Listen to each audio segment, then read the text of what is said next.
Bismillahirrahmanirrahim.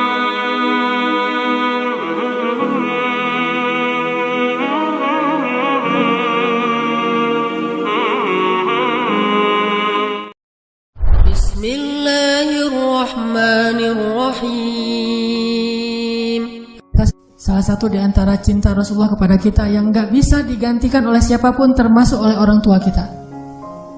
Ayah ibu kita gak bisa mencintai kita seperti cinta Rasulullah.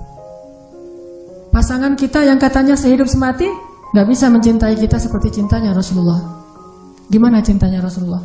Nanti di padang mahsyar Allah Subhanahu wa taala berfirman, "Yauma yafirrul mar'u min akhihi wa ummihi wa abihi wa sahibatihi wa banihi likulli imri'in minhum yawma idzin sya'nun yughni."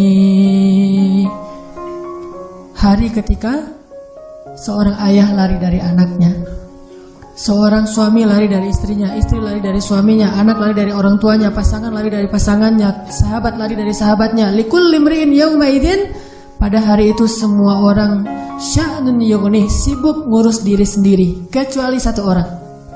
Semua orang, Nabi Adam, Nabi Nuh, Nabi semua anbiya dan semua manusia pada hari itu yawma idzin sya'nun yughni. Likulli imri'in minhum yawma idzin sya'nun yughni. Semuanya sibuk dengan diri sendiri. Udah lupa tuh, kita dikuburin satu liang lahat dengan pasangan sejati kita, tapi pas kita bangkit kita nggak akan lihat ke sebelah kanan kiri kita. Dia juga nggak usah kegeeran, dia juga akan ngeliat kita kok. Saya nggak akan lihat dia, tapi dia pasti ngeliat saya nih. Nggak usah GR. Di hari akhirat tuh nggak perlu GR, karena dia juga nggak bakalan lihat, nggak akan ingat mau kita tuh. Kita misalnya kita manggil dia panggilan kesayangan kita, Beb, say gitu ya, say, gini panggil dia pergi aja tuh. Kenapa nih orang pergi? Jangan-jangan dia udah lupa ingatannya, belum balik, soalnya udah kelamaan tidur di dalam kubur gitu misalnya.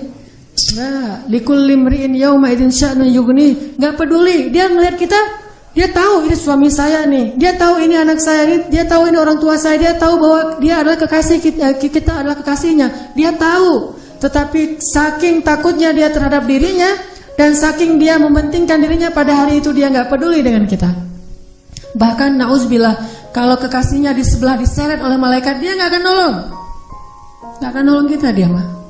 Dia yang penting selamat, saya udah selamat. Kekasihnya ya terserah.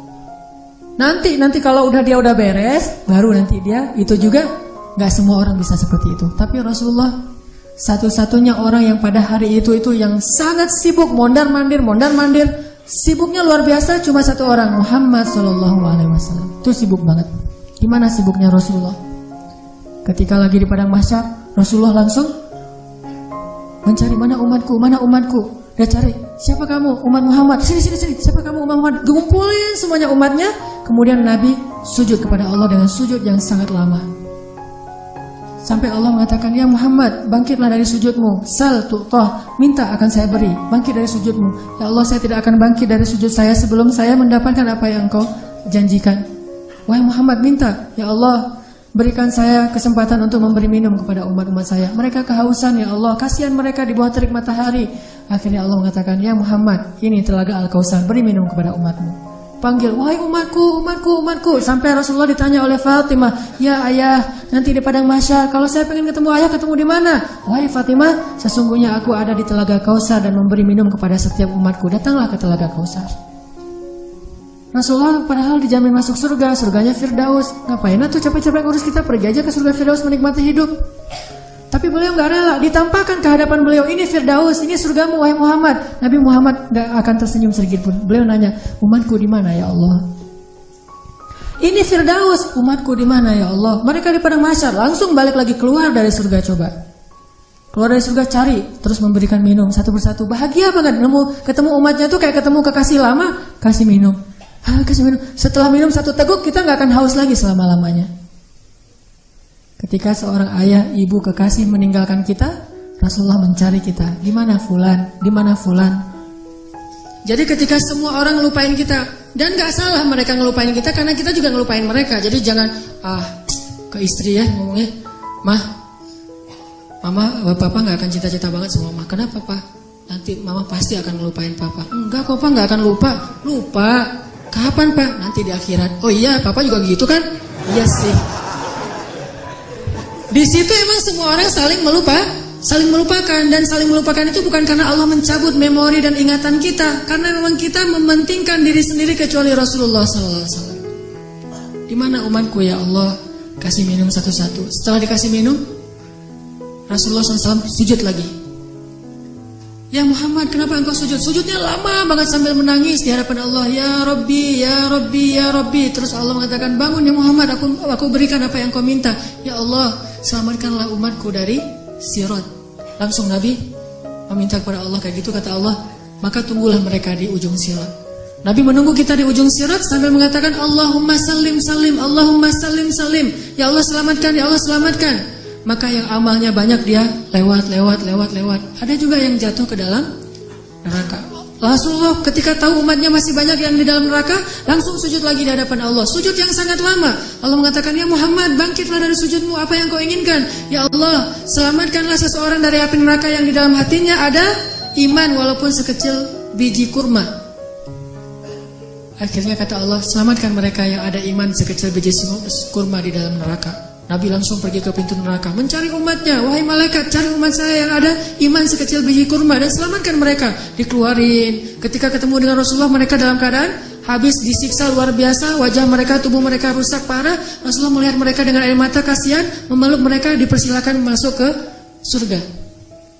Setelah selesai udah nggak ada lagi malaikat, udah nggak ada lagi. Balik lagi ke hadapan arasy Allah. Di bawah arasy Allah, Nabi sujud lagi yang lama. Dalam sujud lama itu kemudian Nabi menangis. Allah berkata, ya Muhammad, kenapa menangis? Ya Allah, selamatkanlah umat saya dari api neraka yang mereka di dalam hatinya ada iman sekecil biji jagung.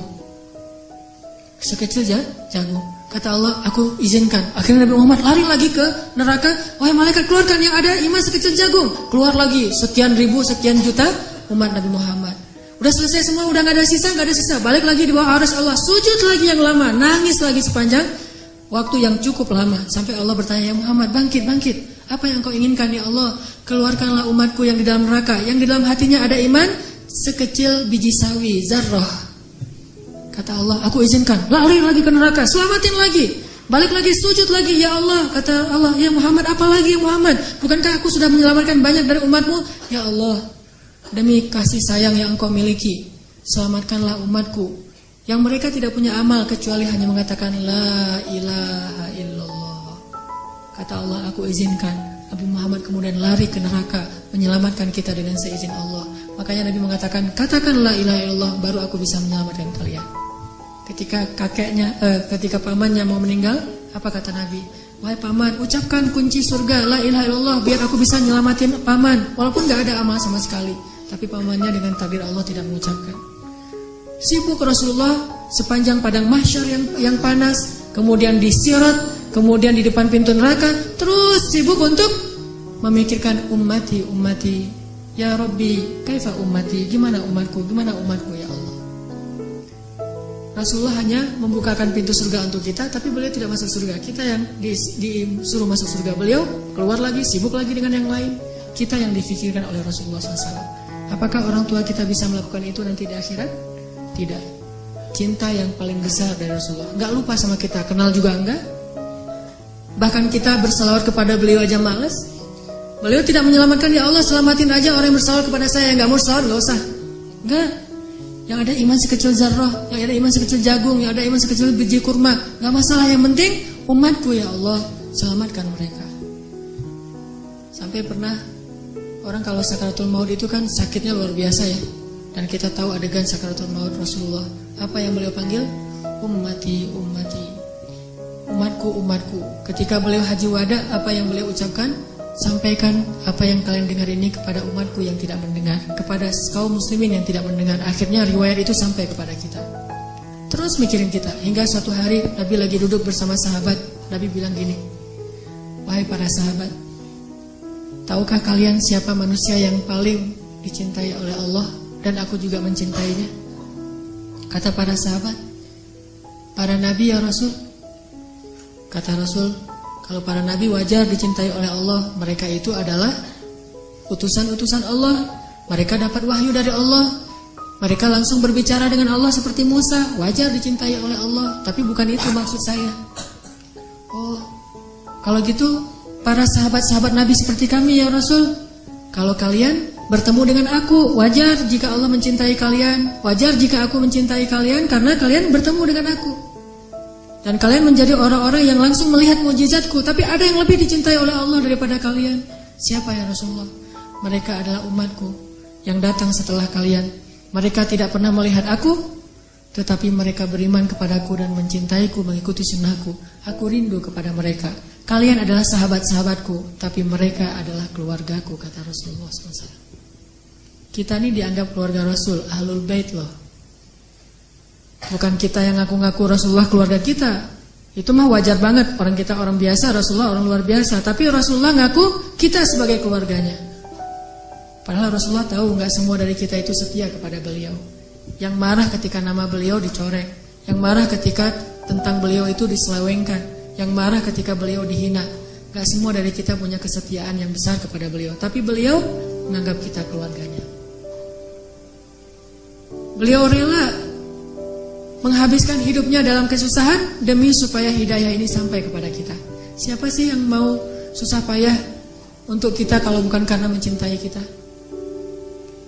Siang malam hartanya habis, dihina, dicela, diusir dari kampung halamannya. Apa yang beliau harapkan? Supaya hidayah ini sampai kepada seluruh manusia. Itu yang paling beliau harapkan. Sampai pernah Rasulullah lagi duduk lewat seorang orang Bani Israel lagi menggotong jenazah gitu. Rasulullah nangis. Lalu para sahabat bertanya, ya Rasulullah, kenapa engkau menangis? Kan yang meninggal itu bukan Muslim tapi Bani Israel. Kata Rasulullah, saya menangis karena saya belum sempat mendakwahi dia sehingga dia mati dalam keadaan kufur. Saking cintanya Rasulullah kepada umatnya.